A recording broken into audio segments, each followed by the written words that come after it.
அஸ்ஸலாமு அலைக்கும் வரஹ்மத்துல்லாஹி வபரகாத்துஹு. ஜஸ்லீம் முஹாஜிரி என்ற யூடியூப் தளத்தினூடாக உங்களை சந்திப்பதில் பெருமகிழ்ச்சி அடைகின்றேன்.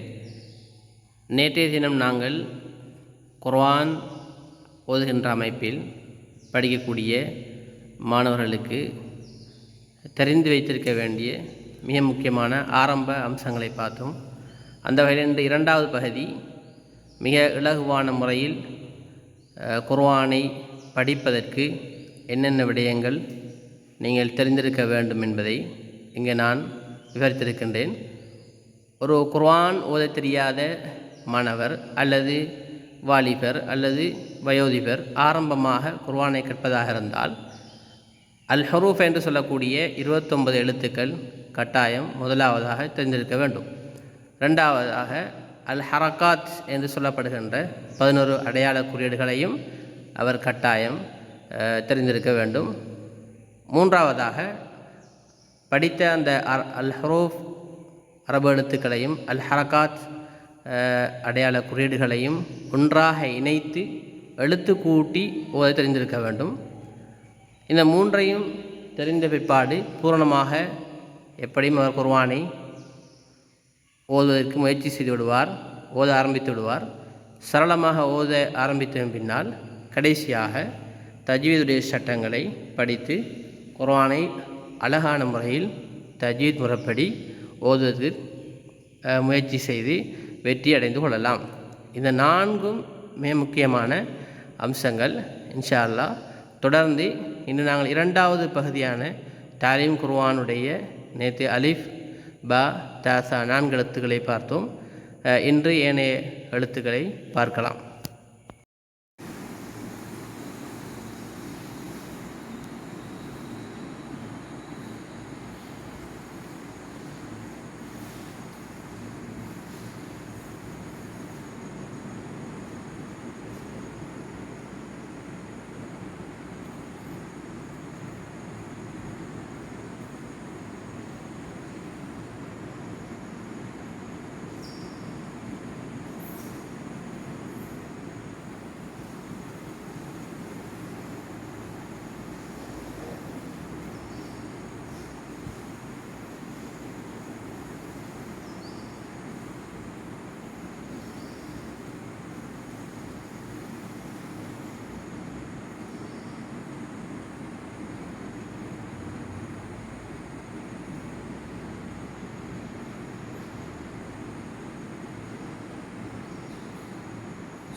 நாங்கள் குர்ஆனை ஓதுவதாக இருந்தால்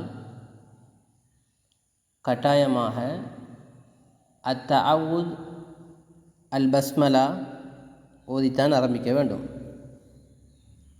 அஊது பில்லாஹி மினஷ் ஷைத்தானிர் ரஜீம் பிஸ்மில்லாஹிர் ரஹ்மானிர் ரஹீம். கட்டாயம் இந்த 2 வசனங்களும் ஓதித்தான் குர்ஆன் ஆரம்பிக்கப்பட வேண்டும். நேற்றைய தினம் நாங்கள் 4 எழுத்துக்களை அலிஃப் ப தாசா போன்ற 4 எழுத்துக்களை பார்த்தோம். இன்று ஒரு சில எழுத்துக்களை பார்க்கலாம். மேல் பகுதியில் இருக்கக்கூடிய நுக்தாக்களை கொஞ்சம் கவனியுங்கள். நுக்தாக்கள் 1 நுக்தா, 2 நுக்தா, 3 நுக்தா வரக்கூடிய அமைப்புகளை பாருங்கள். எழுத்துக்கு உள்ளேயும் எழுத்துக்கு மேலேயும் வரக்கூடிய பகுதியை உட்கொண்ட பாடம்தான் இது.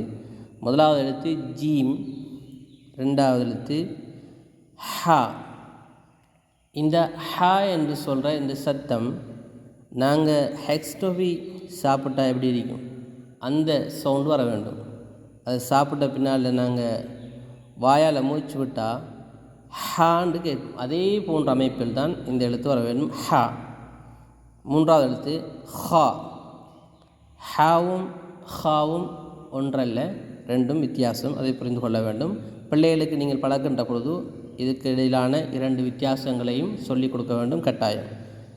இல்லை என்றால் அவர்கள் ஹாவையும் ஹாவையும் ஒரே மொழித்தில் தான் மொழிவார்கள். ஹா வேறு ஹா வேறு.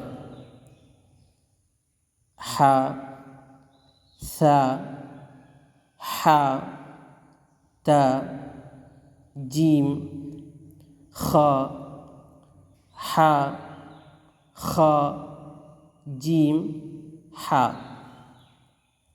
தால் ذال دال ذال خا دال حا ذال جيم ثا دال تا دال را زا را زا دال را ذال زا را ذال زا را ذال زا زா சீன் ஷீன் இந்த இரண்டு எழுத்துக்களும் மிக முக்கியமானது.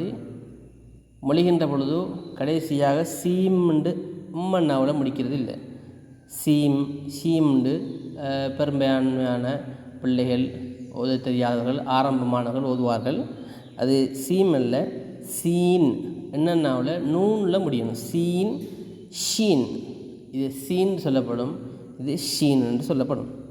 சீன் ஷீன் ரா சீன் ஜ ஷீன் தால் சீன் ஷீம். இது கட்டாயம் ஷீம் இல்லை, ஷீன் என்று முடிக்கப்பட வேண்டும். ஸ்வாது லாது ஸ்வாது லாது ஷீன் சாது சீன் சாது ஹா ஸ்வாது. இது தா லா